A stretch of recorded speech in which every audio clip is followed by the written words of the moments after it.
morning, everybody. I got some new swarm traps in the shipping yesterday that I'd ordered online from a little company called Hilco. I discovered those as I was looking for new swarm traps, even though we do have some good plans that a gentleman in our club provided. I don't have a table saw and a handheld skill saw. Just is not going to make cuts good enough. So I found two online, and they were actually pretty cheap, $69 a piece. And if you buy two of them, you had a 5% discount. And if you look at them closely, they're pretty well made. They're already pre-waxed to some extent. And if you check out the front, they have a open and close mechanism. So whenever you have your swarm, all you have to do is close it up and you're ready to go. So anyway, to make this short and sweet, what we're going to do is I'm going to pre-wax the inside with a combination of beeswax and lemongrass oil infused. And that way, I don't have to worry about baiting it quite as much. And it gives the bees an attractant in there that they can come use. And it's decent weather, it's nice and cool, so this is going to be pretty quick and easy.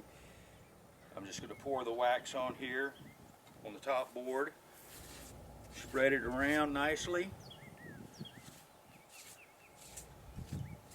And since it's cool, it's going to harden for me pretty quick, and then I can move on and get this thing ready to go. Now I already have a good location for my traps. My nephew has 100 acres that he raises cattle on, so I've already got a bunch of traps on my property, so I need somewhere else to go. And that seems like a good spot with all those fence lines to be on for the bees to find my trap by flying down those long fence lines and not having to deviate looking for me.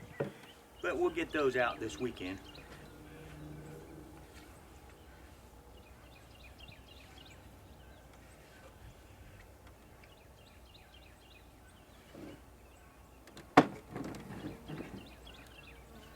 So now the waxing is accomplished for this one. So we'll get it up, get it ready. Looks good inside.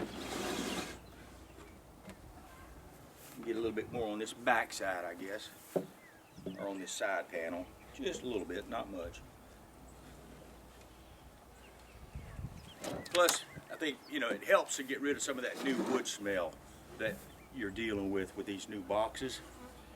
Not sure how much difference that makes to bees, but, it can't hurt. So that is done. It's ready to go.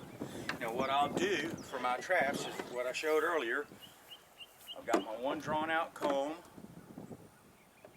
goes in the center, and I've got my two waxed foundations that's going to go in here. Now, of course, you can do as some people recommend and put foundationless frames in there. They say that the bees like that more. They can measure the volume better and you'll get a bigger swarm. But, in my short experience, I didn't do well with the foundationless frames. They just kind of fell apart on me. So, I'm venturing away from that. And then the lid fits on here perfectly. It's got a little lip that it goes underneath. Then I've got my bungee cord. They put the hooks on it for me, so I just bungee it down. And my trap is ready to go get put out.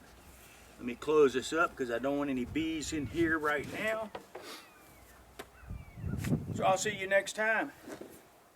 Have a good day, folks.